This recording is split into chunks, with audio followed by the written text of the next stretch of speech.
Bonjour les peluches, aujourd'hui je vais vous parler de mes diplômes et particulièrement de mes diplômes en couture parce que moi j'ai passé le CAP en candidat libre et je sais que quand on est tout seul on a besoin un petit peu de n'importe quelle aide extérieure parce qu'on ne sait pas comment ça va se dérouler, on part un petit peu à l'inconnu et donc je voudrais faire cette vidéo pour aider éventuellement d'autres personnes qui passeraient comme moi le CAP en candidat libre. C'est parti!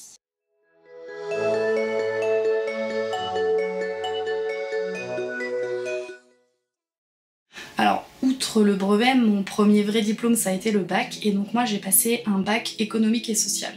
Pourquoi économique et social? Parce que j'étais pas assez forte en physique et en matière scientifique pour faire scientifique et je détestais le français donc c'était pas possible pour moi de faire littéraire. Du coup j'ai fait économique et social, c'est là où il y avait un petit peu les coefficients, c'était un petit peu tous les mêmes pour les matières, il y avait encore l'histoire géo tout ça donc c'était un petit peu par dépit en fait que j'ai choisi économique et social, à savoir que je détestais l'éco. Donc ça a été très compliqué mais j'ai eu mon bac voilà, économique et social. Après j'ai fait une licence en cinéma et audiovisuel à Paris 3 à la Sorbonne Nouvelle. Donc j'ai fait les 3 ans, j'ai mon diplôme de licence parce qu'à la base je voulais travailler coûte que coûte dans le cinéma, peu importe quel poste. Au début j'étais rentrée seulement parce que c'était ma passion, c'était le cinéma, je voulais à tout prix faire ça. Donc je suis allée là-bas et au fil des années j'ai commencé à faire la couture et je me suis dit j'aimerais tellement faire costumière pour le cinéma. Et donc j'ai fini ma licence en cinéma et après j'ai commencé mes études de couture pour pouvoir allier les deux et travailler éventuellement dans le cinéma. Au jour d'aujourd'hui, je vais vous spoiler maintenant, je ne travaille pas dans le cinéma, je travaille dans un tout autre domaine et je vais venir à la fin de la vidéo, on va faire étape par étape. Donc j'ai passé ma licence en cinéma et ensuite je me suis dit bon, qu'est-ce que je pourrais faire? J'aime la couture, j'ai pas envie de repartir dans 3 ans d'études parce que je ressortais déjà de 3 ans d'une licence. Donc qu'est-ce que je pouvais faire? Et donc je me suis inscrite en fait auprès du CNFDI. Donc c'est CNFDI, Centre National de Formation à Distance, je crois, ou je sais plus exactement ce que ça voulait dire. Donc je me suis inscrite au CNFDI et j'ai pris des cours de couture à distance. Donc le CNFDI c'est une école à distance, en fait on vous envoie des fascicules comme celui-ci. Donc celui-ci c'est couleur et couture, en fait à l'intérieur vous avez tout le descriptif, tous les cours qu'il y a besoin de savoir sur un thème et à la fin vous avez un devoir à renvoyer. Une fois que vous avez renvoyé ce devoir, il vous envoie le cours suivant, etc. Et donc c'est comme ça. Il y a des fois c'était des petits devoirs de l'écriture en fait à répondre à des questions, des choses comme ça, et des fois c'était des travaux pratiques. Donc je vous avoue que bon, j'avais un petit niveau en couture donc ça allait, je me suis beaucoup renseignée après sur les vidéos YouTube par exemple ou sur internet, donc j'ai fait ça assez facilement. Il faut savoir que le diplôme n'est pas reconnu par l'État, donc la formation l'est mais le diplôme n'est pas reconnu par l'État, donc ça veut dire que vous ça vous donne un certain niveau quand même, mais c'est pas reconnu par l'État. J'ai retrouvé quelques petits devoirs qu'on m'avait demandé de faire pour vous donner un petit peu un exemple des types qu'il peut y avoir. Là en fait je devais faire un mouchoir normalement, donc c'est un mouchoir là que j'ai fait en soie, donc il est doublé, c'est le même de deux côtés, c'est de la soie rose avec des petits cœurs et avec un contour en dentelle et j'avais fait un petit nœud. Donc c'est censé être un mouchoir, donc je vous avoue que je l'utilise pas, et je sais pas qui utiliserait un mouchoir comme celui-ci, mais c'était ce qui était demandé, c'était la taille qui était demandée en fait. On devait faire un haut de rideau, donc voilà la taille de mon rideau, c'est pour des toutes petites fenêtres. En fait c'était surtout pour savoir si on savait poser la ruflette, et donc avec une doublure aussi à l'intérieur et les petits rubans. Il fallait qu'on fasse un rideau miniature en fait. Il avait fallu faire aussi une sorte de planche des tendances, donc avec un petit peu tout ce que j'avais chez moi, j'avais découpé dans des magazines, il y a des bouts de papier peint, il y a des plumes, j'avais mis du vernis je crois aussi, donc voilà une planche des tendances. Ça c'était un devoir sur les différents points à faire, donc par exemple là c'était un motif appliqué que je devais faire à la machine, et le même motif qu'on devait appliquer à la main. Donc en fait vous voyez j'ai les notations là, des professeurs directement sur le tissu. Là c'était c'est un petit fantôme que j'ai fait en fait avec différents points.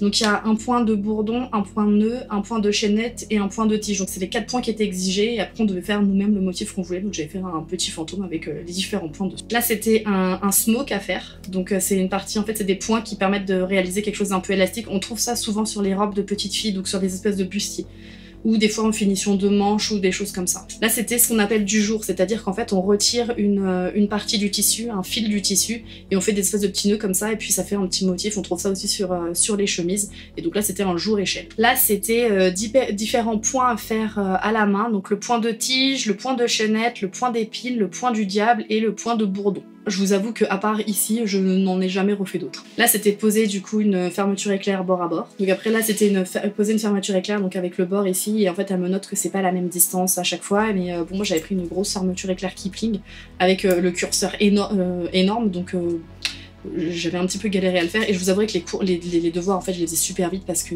j'avais des super notes en faisant pas grand chose, donc j'avoue je me foulais pas, le but c'était d'avoir mon diplôme à la fin. Après j'avais eu aussi des choses à réaliser comme réaliser une chemise, j'avais dû faire une jupe, il me semble que j'avais dû faire un ensemble une fois pantalon, veste et t-shirt, donc j'avais fait ça pour ma mère.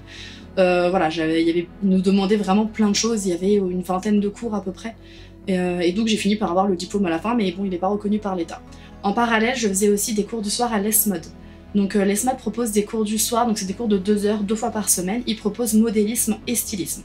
Moi j'avais pris que modélisme, donc c'était apprendre à faire un patron.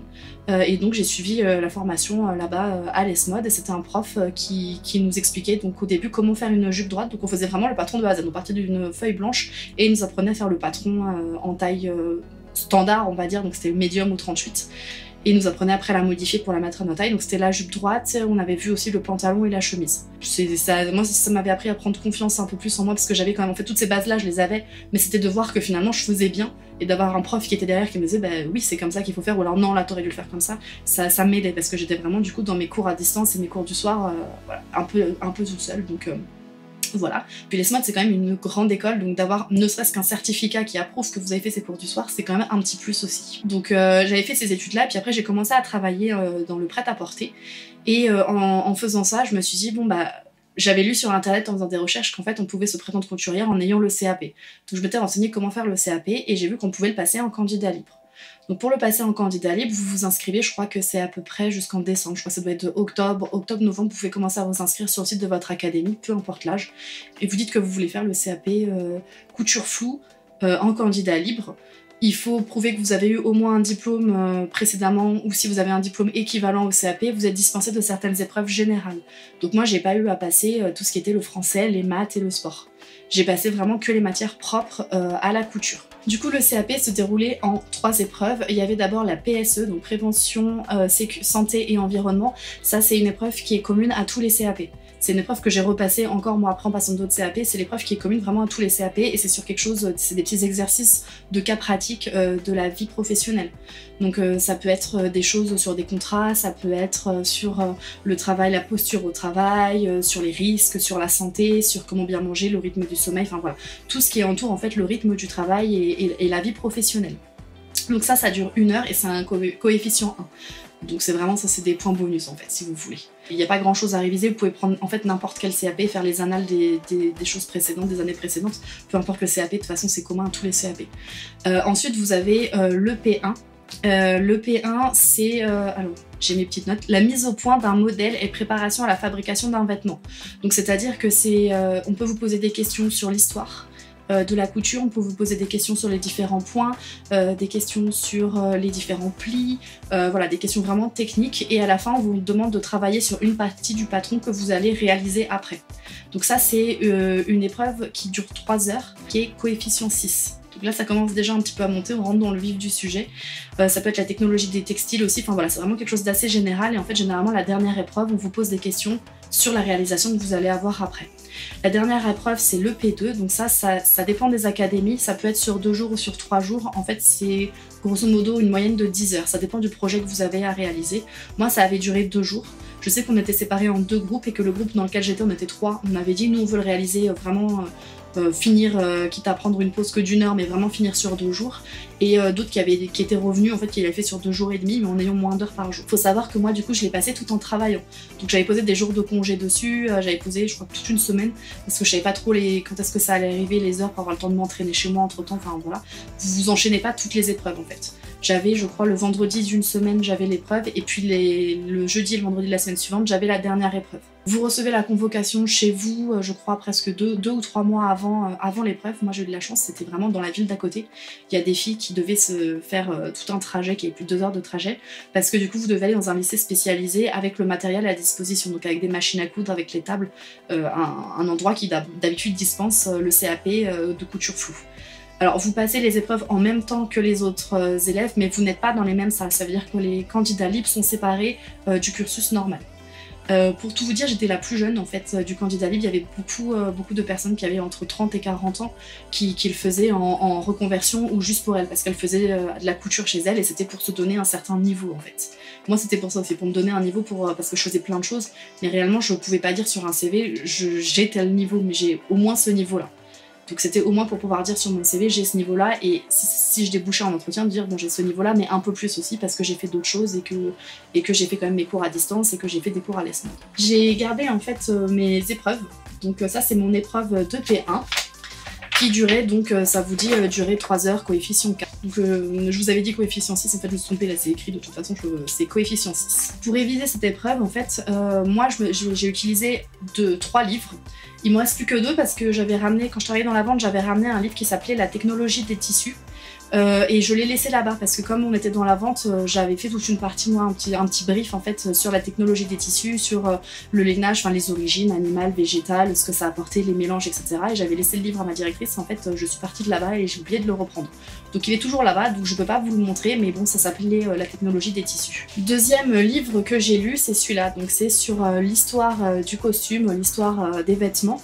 Ça s'appelle donc Histoire de la mode et du costume et c'est de James Laverne. Donc, je vous mettrai en barre d'infos pour le retrouver. Il est assez costaud. Voilà, il est vraiment complet. Vous avez surtout des photos. Donc moi, comme je suis quelqu'un qui est très visuel, je repère surtout par rapport aux photos. Mais voilà, moi j'ai refait des fiches en fait en lisant ça. Je refaisais des fiches par époque et j'ai révisé avec ça. Donc vous avez vraiment de tous les styles, des origines. Vous avez hommes et femmes. Voilà, ça c'est très important parce que bon, le CAP couture floue, c'est pas seulement pour les... On tombe pas forcément sur un vêtement que pour femmes. Donc vous avez hommes et femmes, l'évolution de la mode, l'homme et la femme. Donc j'ai lu ce bouquin-là. Et ensuite, pour tout ce qui était sur les points de couture et plus tout ce qui était technique, c'est en fait la Bible de la couturière, c'est l'encyclopédie de la couture. Donc là, vous avez vraiment tout ce qui est expliqué. Vous avez tout le matériel, vous avez les différents points, vous avez vraiment voilà, différentes façons de poser, tout ce qui est matériel, tout ce qui est tissu, enfin voilà, ça résume un petit peu tout ce qu'une couturière a besoin de savoir. Donc j'ai révisé en fait avec ça aussi en m'appuyant là-dessus. Du coup, moi, c'était la session 2016. Donc si vous regardez sur internet, je pense que vous avez moyen de le retrouver. C'était la robe, nous le travail c'était sur la robe Saint-Tropez, elle s'appelait. On devait réaliser une robe Saint-Tropez. Donc en fait ça c'est le début du sujet. Donc en fait là vous avez le sommaire du déroulé de l'épreuve. Et donc en fait vous avez le travail qui vous sera demandé, les dossiers sources, donc les fiches matériaux, dossiers techniques, donc avec la description des modèles et la démarche de travail, et les dossiers réponses. Donc c'est là où vous avez la partie sur l'histoire du costume éventuellement. Donc avec histoire de vêtements, analyse, la gamme Saint-Tropez, nomenclature, choix des matières, d'œuvres et argumentation, planche de base pour transformation et à rendre donc les dossiers que vous devez rendre. Alors donc là je vais vous lire du coup le sujet qui était demandé. C'était objectif de l'évaluation. Cette situation doit permettre de vérifier les compétences du candidat concernant la collecte et le décodage des informations techniques relatives aux vêtements à réaliser, parce que faut savoir que c'est général la couture vêtements flous. Vous êtes capable de lire un patron, vous êtes capable de lire en fait une base de patron et les dessins, surtout les dessins à plat. Donc les compétences qui sont évaluées, donc là c'est là ce qu'on vous dit, collecter les données de la demande, lire, décoder, sélectionner et classer les informations, participer à la construction des éléments du modèle, effectuer les opérations de préparation de coupe. Donc voilà ce qu'on vous demande. En gros, c'est comprendre le sujet et savoir ce que vous allez réaliser. Donc là, on vous demande vêtements support de l'évaluation, robe Saint-Tropez. Donc là, déjà, quand vous lisez ce sujet-là, vous savez comment vous allez être pour les 2 prochaines épreuves. C'est-à-dire cette épreuve-là que vous êtes en train de faire actuellement et l'épreuve de réalisation. Vous savez, là, à ce moment-là de l'épreuve, je savais que j'allais devoir réaliser une robe en fait. Et que j'avais du coup le petit dessin à côté, là, le dessin technique. Donc une robe, je voyais qu'il y avait éventuellement, voilà, il y avait des petits détails, des poches plaquées, les manches raglants et les petits volants en bas. Donc je savais que je partais là-dessus. Donc généralement là, vous êtes confiant, vous êtes en stress total. Alors, problème technique à résoudre et conditions de réalisation de l'activité, l'atelier d'Edor souhaite réaliser pour une cliente la transformation de la robe d'été Saint-Tropez en robe de cérémonie Saint-Tropez. Vous allez travailler à l'élaboration de ce nouveau modèle. Donc on vous met une mise en situation. Là en fait c'est comme si vous étiez déjà dans le milieu. Vous devez proposer à l'aide des ressources différentes sortes de bandes plis, bas, robes et la matière pouvant être utilisée pour cette robe de cérémonie. Après avoir analysé des robes issues de l'histoire du vêtement et fait des propositions graphiques pour cette nouvelle gamme de tenues, vous participerez à la mise au point du patronage industriel ainsi qu'à la modification de l'extrait du dossier technique. Donc là, on vous met en situation comme si vous travailliez déjà dans un atelier. Donc on vous dit, on a cette robe-là, on veut quelque chose de soirée, et vous êtes censé, on vous prémâche le travail, mais c'est le travail que vous êtes censé faire entre, voilà, pour les différentes recherches sur la matière, sur la forme et sur l'histoire. Donc comme ça, il vous inclut en plus les petites questions de cours à mettre dedans. Matériel à disposition pour conduire l'activité, matériel de dessin, table de coupe, papier de coupe, matériel de traçage, réglet 0,5 mm, 1 mètre, équerre, règle pistolet. Papier de brouillon blanc A4, une feuille de papier calque A4 et papier de soie. Donc tout ça, ça vous est fourni, c'est pas à vous de l'emmener. Vous emmenez vraiment votre matériel de base de couture. Je crois que vous devez ramener vos ciseaux, vos épingles, enfin voilà, tout est dit de toute façon quand vous recevez les papiers pour la convocation. Tout matériel vous est dit. Voilà, donc ça après le reste c'est ce qui était fourni. C'est effectivement on avait en fait une petite boîte avec tout ce matériel là à l'intérieur. Donc ce qu'on nous demande dès qu'on arrive c'est de vérifier que tout ce qui est donné sur la feuille, que tout le monde l'a bien. Donc là on repart de nouveau sur le travail qui nous est demandé. Donc c'est retrouver les dénominations des documents de référence relatives à l'histoire du vêtement et les classer par ordre chronologique. Vous aviez la robe en taffetas évasé à velours, la robe à la française Plivato, Stola romaine et modèle Oscar de la Renata.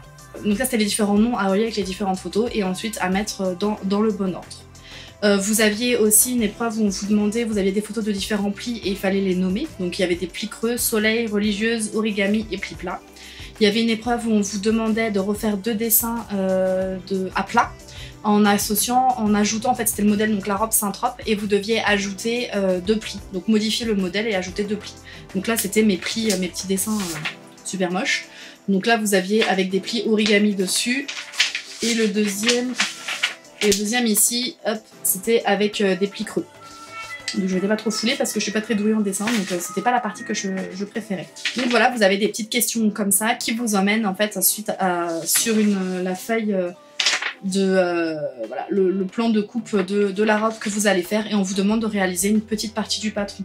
Donc là la partie qu'on nous avait demandé c'était la partie des plis. Donc ça c'était mon brouillon, et en fait les plis c'était voilà, vous deviez rendre cette partie là, donc la moitié, on vous demandait seulement de faire la moitié des plis devant je crois. Donc vous deviez marquer avec le droit fil, les crans, etc. Vous deviez vraiment tout mettre et tout tracer comme si c'était un patron que vous deviez donner à quelqu'un à un atelier éventuellement. Donc vous deviez rendre donc ce papier là et avec votre pli, et là vous saviez déjà donc quel était le modèle sur lequel vous allez travailler, et on vous demandait de remplir la fiche technique donc qui était à trous. Et cette fiche technique, en fait, c'est la vraie fiche technique que vous alliez avoir 3 jours après pour la dernière épreuve. Donc vous aviez, en fait, si vous voulez, le corriger l'épreuve suivante. Et c'est là je me suis rendu compte que j'avais fait quelques petites erreurs. Et en fait, vous aviez un document ressources. Donc c'était celui-là avec la description des différentes matières, et vous deviez faire un choix parmi ces 4 matières de tissu pour proposer votre robe. En fait, je pense qu'en vrai, il y avait vraiment une réponse qui était attendue, mais je pense que ça passait sur les 4. Vous pouviez quand même avoir des points si la description était cohérente, si ce que vous ameniez en écrit était cohérent avec le choix de votre tissu. Si vous vouliez prendre une polaire, alors ça ne correspondait pas du tout. Si on vous proposait de polaire par exemple, et que vous disiez je prends la polaire parce que on attend ça, on attend ça, on attend ça, on attend ça, que c'était pertinent ce que vous disiez, je pense que vous pouviez avoir des points même si c'était pas le bon choix de tissu. Là, le vrai choix de tissu, bah, je l'ai su parce que c'est ce qu'on a eu ensuite pour travailler, c'était le taffetas. Donc le taffetas avec un côté soyeux et un côté mat. Et c'était pour travailler en fait sur les différents côtés mat et soyeux. Donc là, quand vous êtes à la fin de cette épreuve, vous savez dans quel état d'esprit vous allez être le jour de l'épreuve suivante, parce que c'est la robe que vous allez réaliser. L'avantage du coup d'avoir quelques jours entre, c'est que vous pouvez essayer de la faire chez vous, donc d'essayer de trouver un patron qui se rapproche. Moi c'est ce que j'ai fait en cherchant dans mes purdas, et j'ai essayé de faire une robe. Alors elle est grossière, ça correspond grosso modo à ça. Donc moi c'est pas du taffetas, c'est de la soie. Et la robe, la voilà. Alors c'est une taille, je sais même pas quelle taille j'ai fait, c'est énorme en fait la taille que j'ai fait. Mais voilà, c'était avec donc les manches raglan. Manches raglan, ça veut dire que vous n'avez pas d'emmanchure, c'est directement cousu, vous voyez comme ça à votre devant. Il y avait derrière une petite bride avec le bouton et une fente, du coup c'était aussi le détail qui était dans la fente. Le devant arrondi avec là derrière la parmenture. Et en bas, voilà, en bas les différents plis. Alors faut savoir que moi ils ont même pas la même taille, donc c'était vraiment mes bâclés. C'était histoire au moins de voir comment je pouvais l'assembler, comment ça s'assemblait, et si j'avais des difficultés, bah bosser plus là-dessus. Du coup je suis arrivée à la troisième épreuve assez confiante. En fait je suis arrivée assez confiante à ce CAP en vrai. Mais voilà, donc j'avais essayé de le faire chez moi, donc je me suis dit bon le gros je le maîtrise, faudra juste que je me concentre bien le jour de l'examen. Donc le jour du dernier examen, donc c'est une épreuve qui dure 10 heures, donc nous on l'avait fait sur 2 jours. On vous redonne de nouveau votre votre papier avec 16 pages d'explications. Du coup, on vous dit comment se déroule l'épreuve, etc. Ce que vous allez devoir rendre à la fin, enfin comme l'épreuve précédente. Et on vous explique le matériel que vous avez à votre disposition. Donc là, c'était la table de coupe. On avait chacune notre table. Enfin, on avait même 2 tables. Comme on n'était pas nombreuses, on avait 2 tables. Piqueuse plate point 301 non enfilée, non réglée. Il faut savoir que la veille, on avait le droit de visiter les locaux. En même temps, c'est là où on avait passé l'épreuve, mais on avait le droit de tester les machines à coudre aussi parce que ce sont des machines industrielles. Donc, quand vous avez l'habitude de votre machine familiale, ça n'a rien à voir. La qualité de travail, en fait, est géniale sur les machines industrielles, mais voilà, c'est la machine qui est avec la table. Enfin, quand on n'a pas l'habitude, il n'y a pas autant de boutons que sur nos machines à nous. La mienne, elle a énormément de boutons. Il n'y en a pas autant sur une machine industrielle. Mais vraiment, coudre, c'est un régal de coudre avec ça. Donc voilà, c'était à nous de l'enfiler. Donc elle nous a laissé nous entraîner la veille et elle nous a dit de toute façon, comme il y a plus de machines que de filles dans chaque salle, une machine sur 2 sera enfilée. Donc là, celle où nous on devra aller ne le sera pas, mais celle de devant le sera forcément. Donc on aura juste à regarder. Et puis de toute façon, ça s'enfile exactement de la même façon à chaque fois, toutes les machines. Hein. C'est généralement vous tirez, vous descendez, vous remontez, vous redescendez, vous passez dans l'aiguille. Vous aviez une surjetteuse raseuse .504 enfilée et réglée. Donc ça, c'était pas à nous de le faire. Il faut savoir que moi, j'ai un fil qui a sauté pendant l'épreuve. Donc j'ai dû aller voir mon examinatrice qui a dû me réenfiler la surjetteuse. Un poste de repassage avec semelle type téflon, donc ça il y en a un seul, on était 3, il y en avait un seul pour toute la salle, donc c'est à vous de vous organiser. Et un cintre, bon le cintre je vous avoue que durant toutes les l'épreuve vous en occupez pas, c'est juste pour rendre votre travail à la fin, donc le cintre vous le laissez de côté. Ensuite, matériel d'œuvre et fourniture, vous avez 1,70 m de crêpe en verre satin en 1,50 m de laise. Soit, c'est ce que nous aurions dû avoir, sauf que le crêpe de satin était en 1,40 m de laise, donc on perdait 10 cm sur toute la longueur. Ce qui a posé problème, mais qu'on a signalé tout de suite en disant bah ça rentre pas parce que vous avez le plan de après pour poser votre tissu sur votre tissu pour poser vos patrons, il y a un plan donc vous devez le suivre et en fait bah forcément si vous manquez 10 cm de tissu ça rentre pas. Donc il fallait qu'on se débrouille pour que tout rentre, le replacer autrement et donc vous ne perdez pas de points là-dessus parce que c'est signalé que c'est une erreur, on peut pas dire une erreur dans le sujet, mais voilà que le matériel ne correspond pas exactement. Donc vous ne perdez pas de points là-dessus si c'est pas conforme à ce qui était demandé. 40 cm de toile souple thermocollante en 90 cm de laisse, donc ça c'était bon, il y en avait largement assez. 4 cônes de fil tout tissu, comme ça à vous d'enfiler à votre machine. Et un bouton plastique diamètre 10 mm assorti à la couleur de la matière d'œuvre. Nous n'avons jamais eu ce bouton. Déjà vous vous dites, super, l'épreuve elle commence bien, j'ai pas le bouton et il nous manque 10 cm. Et en plus, moi j'ai un fil qui a sauté sur la surjetteuse, donc super. Donc après, ne stressez pas pour des petits détails comme ça. À partir du moment où vous le dites à votre examinatrice et que c'est noté sur le sujet, vous ne perdez pas de points. Il vaut mieux signaler toute erreur. Et au moins comme ça, c'est signalé que, bah, par exemple, parce que c'est possible que vous, ils n'aient pas coupé le tissu de la même façon que votre voisine. Normalement non. Mais voilà, si vous ne le signalez à aucun moment, vous pouvez perdre des points bêtement. Alors que si vous le dites, ça sera noté. Telle personne, il lui manquait ça.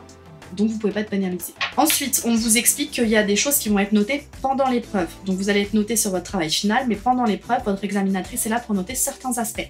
Elle était là pour noter la position des éléments du patron sur les matières d'œuvre.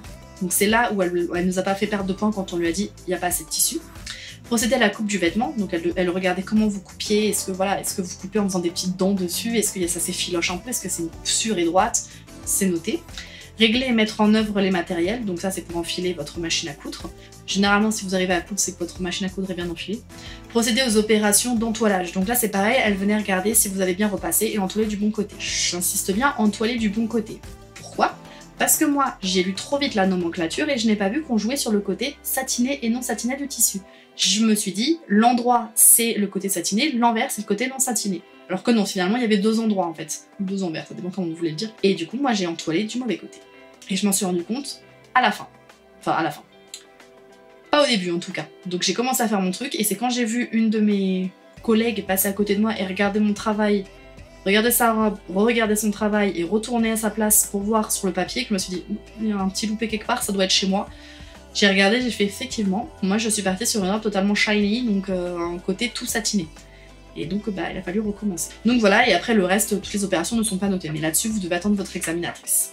Ensuite, on vous met le dossier technique. Donc le dossier technique, ça vous dit par exemple, les pinces, elles sont couchées vers le bas, les pinces poitrine sont couchées vers le bas.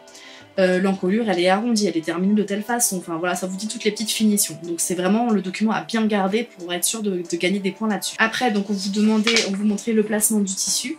Moi j'ai repassé en rose au niveau de la pliure en fait. Donc forcément bah c'était pas réalisable parce qu'il nous manquait du tissu. Ensuite vous avez une fiche technique avec les dessins techniques, donc ça c'est pareil, c'est le dessin technique à apprendre aussi, même si bon ça se comprend facilement en fait. Par exemple si je vous montre le petit dessin là, ça vous dit qu'il y a une partie qui est surfilée, une partie qui l'est pas, et c'est les ouvertures en fait de couture, à quel endroit vous devez coudre, comment ouvrir les coutures, etc.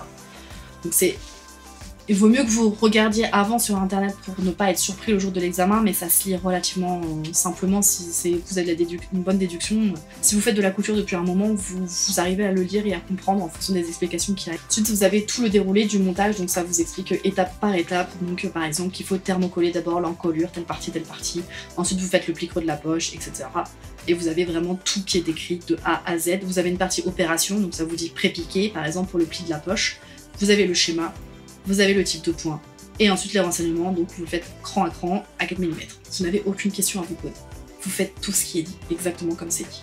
Vous agissez, vous êtes un robot, vous agissez comme ce qu'on vous dit. Étant donné que je m'étais trompée, j'ai dû refaire mes poches et j'ai gardé les toutes premières que j'avais faites, donc c'est pour vous montrer le tissu, hop. Vous voyez qu'il est un petit peu satiné, alors ce qui ajoute de la difficulté parce que forcément, endroit contre endroit, ça glisse. Donc c'est à vous de bien épingler, de faire attention que ça ne bouge pas, etc. Parce que la robe en soi était assez simple, mais le détail du tissu était un peu plus compliqué. Donc avec le pli creux à l'intérieur, les petites surpiqûres, etc. Donc voilà, doubler la poche qu'on devait donc plaquer sur la robe. Donc ensuite vous répartissez votre temps comme vous voulez. Votre examinatrice elle n'est pas là à vous dire à telle heure vous devez être à telle étape. C'est vous qui faites. Si vous voulez perdre votre temps au début et tout vous dépêcher à la fin, vous faites. Si vous voulez vous presser au début pour avoir du temps pour vos finitions, vous organisez votre temps comme vous voulez et vous avez plus de temps qu'il n'en faut. Moi j'ai fini 2 heures ou 1h30 avant, largement, en ayant pris vraiment tout mon temps. Lisez bien, parce que moi c'est ce qui m'a fait perdre des points. Lisez vraiment bien tout votre sujet. Il y a des petits détails dessus, et ce serait bête de perdre des points là-dessus, le but c'est de gagner le plus de points possible. Donc voilà, à la fin, vous devez rendre votre travail, donc vous avez deux jours, donc c'est sur 2 jours, donc il faut savoir que moi j'avais lu au début tout le descriptif, ce qui me reste à faire pour le lendemain, et il y avait notamment la bride à faire, donc dans le dos, avec le petit bouton, et je me suis entraînée en fait le soir du coup à faire la bride pour être sûre que le lendemain je la maîtrise, voilà, pour se rassurer un petit peu. Faut savoir que moi j'ai été en toute détente, hein, parce que ces candidats libres, ils sont moins exigeants, enfin ils ont l'air moins exigeants que si c'était à l'école, forcément, parce qu'à l'école c'est vos profs qui vous notent, donc voilà. Puis on n'avait pas le même âge aussi, on avait presque l'âge de nos examinateurs, donc allez-y détendu, de toute façon, vous ne pouvez que gagner des points. Si vous maîtrisez votre sujet, vous ne pouvez que gagner des points, donc ça sert à rien de stresser. Voilà, donc à la fin vous rendez votre travail, vous le mettez sur votre cintre et vous dites au revoir parce que vous ne le reverrez plus jamais. Il part pour être noté et vous recevez vous après les résultats sur internet et votre diplôme ou pas. Généralement on reçoit son diplôme, voilà. Vous recevez votre diplôme par la poste après. Vous pouvez demander comme au bac à avoir vos copies, donc à avoir votre robe. Il faut savoir que vous n'avez pas le droit de la garder. Vous pouvez demander à l'avoir mais bon, ça change rien. La note est la note. On avait demandé ce qu'ils faisaient des robes après, parce qu'on s'est dit vous allez quand même pas les jeter, enfin on a quand même travaillé dessus. Et c'est donné à des associations. Donc c'est des robes qui ne sont pas perdues, enfin là je dis des robes, mais c'est des vêtements qui ne sont pas perdus. C'est donné à des associations et c'est porté par des personnes après. C'est plutôt pas mal en fait, c'est bien pensé. Voilà, du coup j'avais mon diplôme de couture en poche, donc je me suis dit j'ai pas envie de rester dans la vente, ça me plaît pas, je fais ça pour dépanner. J'ai postulé pour travailler dans des ateliers de robes de mariée, donc chez des petites créatrices, j'ai eu 2 entretiens qui n'ont pas abouti parce que j'avais un bon niveau, mais mes finitions n'étaient pas assez propres et je le savais moi-même, j'avais dit moi je postule pour continuer à apprendre aussi. Voilà, ça correspondait pas à mon niveau, ça collait pas, il me fallait encore travailler, il me fallait encore avoir quelqu'un derrière moi pour m'aider et c'est pas ce que ces personnes-là attendaient. Du coup, n'ayant pas trouvé, je suis restée dans la vente et j'en ai eu marre et je me suis dit bon la couture ça marche pas. Je vais continuer moi à faire mes choses de mon côté, ma couture de mon côté, donc ma marque Jujupluche, ma boutique Etsy, etc. Je vais continuer à faire ça et à faire des produits pour enfants. Et du coup, je me suis lancée dans un CAP, un nouveau CAP en candidat libre, et ça a été le CAP Petite Enfance. Donc au stade d'aujourd'hui, après une licence en cinéma, après mes études de couture, je travaille dans le monde de la petite enfance. Je m'occupe d'enfants. Donc ça rejoint quand même un petit peu mon côté couture parce que je fais de la couture pour enfants. À la base, Jujupluche c'est basé vraiment pour les enfants. Je fais des petites choses du coup pour la crèche où je travaille. Je leur ai fait une espèce de une petite nappe sensorielle, j'ai fait des petits bonnets, etc. Ceux qui me suivent sur Instagram ont pu le voir. Et voilà, c'est ce que je fais actuellement. Et là, avec les vidéos YouTube, on peut dire que la boucle est bouclée parce que je reviens, on va dire, avec le côté cinéma de mes débuts, et voilà. Je ne désespère pas un jour peut-être de travailler dans le cinéma, on ne sait jamais. En attendant, bah voilà, je suis dans la petite enfance, je continue de mon côté ma marque Jujupluche, et maintenant je suis avec vous sur YouTube. J'espère que cette vidéo elle vous a plu. Si jamais il y a des personnes qui ont des questions ou qui passent le CAP candidat libre, enfin le CAP couture floue en candidat libre, n'hésitez pas à me contacter s'il y a des choses que j'ai oublié de dire ou que vous stressez pour un certain point. J'y suis allée sans stresser, mais je n'ai jamais vraiment stressé à mes examens, donc c'est pas forcément bon signe non plus. Mais voilà, n'hésitez pas à me contacter. Si je peux vous aider plus encore, bah je le ferai.